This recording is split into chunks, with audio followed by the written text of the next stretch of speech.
So after great expectations, we come to Nicholas Nickleby, another very well-known book that I wrote.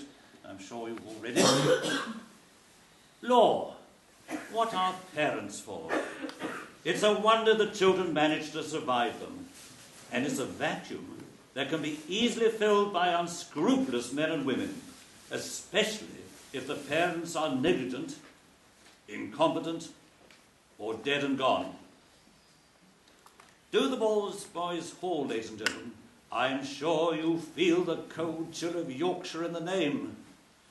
There's Squares, the Yorkshire schoolmaster, Snorley, the man who pretends to be a loving father to Smike, in league with Squares. There's Smike, the orphan boy at the centre of the tug of love. Nicholas Nickleby, who is taught in the school and is much loved by Smike. And Mrs. Nickleby, who tries to smooth over the situation. And here they come. Got him. Oh, haven't I got him? Have I got him, though? Yes, here he is, flesh and blood. Mr. Snorley, whom you just heard speaking, to assure himself more completely of the restoration of his child, tucked his head under his arm again and kept it there. What was it that made me take such a strong interest in him when that worthy instructor of youth brought him to my house? What was it that made me burn all over with a wish to chastise him severely for cutting away from his best friends, his pastors and masters? It was parental instinct. That's what it was, son. The elevated feeling. The feeling of the ancient Romans and Grecians and all of the beasts of the field and birds of the air, with the exception of rabbits and tomcats, which sometimes devour their offspring.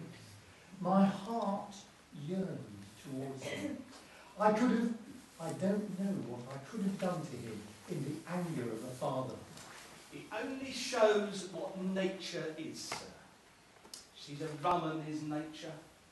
She is a holy thing, sir. I believe you. I should like to know how we should get on without nature. It is more easier conceived than described. Oh, what a blessed thing, sir, to be in a state of nature. At this juncture, Smike, escaping from his father, fled to Nicholas and implored him in most moving terms never to give him up, but to let him live and die beside him. If you are this boy's father, look at the wreck he is and tell me that you propose to send him back to that loathsome den from which I brought him. Scandal again, recollect. You ain't worth powder and shot, but I'll be even with you before... But I'll be even with you one way or another. Well, what's to be done? Them hackney coach horses will catch cold if we don't think there's something moving soon. There's one of them sneezing now, so that he blows the street door right open. What's the order of the day? Is Master Snorley to come along with us? No, no, I will not go with you from him. Not now, no. This is a cruel thing. Do parents bring children into the world for this? Do parents bring children into the world for that? In the midst of a great noise, demonstrations were made of carrying off the lost son by violence. Squares had actually begun to haul him out when Nicholas, who until then had been evidently undecided how to act, took him by the collar and shaking him so that such big gears shattered in his head, escorted him to the room door and, thrusting him into the passage, shut it upon him. Now, have the kindness to follow your friend.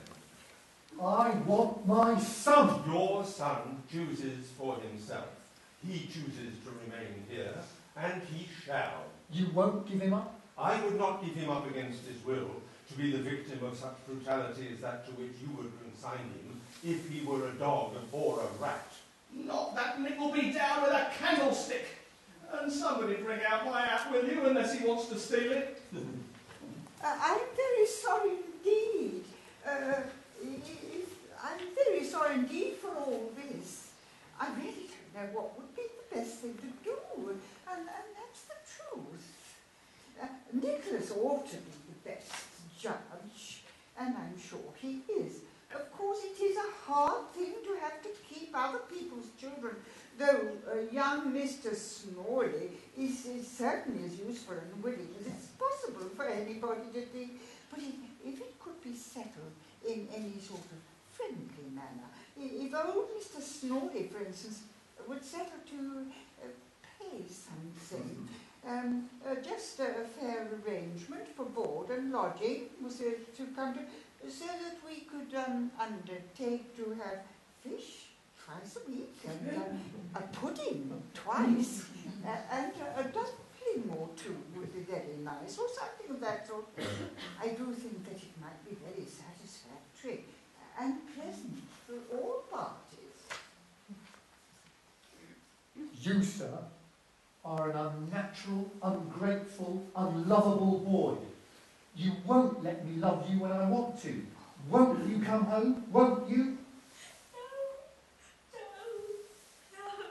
No. He never loved nobody. He never loved me. He never loved Wackford, who's next door but one to a cherubim. How can you expect that he'll love his father? He'll never love his father, he won't. He don't know what it is to have a father. He don't understand it. It ain't in him. Mr. Snorley looked steadfastly at his son for a full minute, and then covering his eyes with his hand, and once more raising his hat in the air, appeared deeply occupied in deploring his black ingratitude.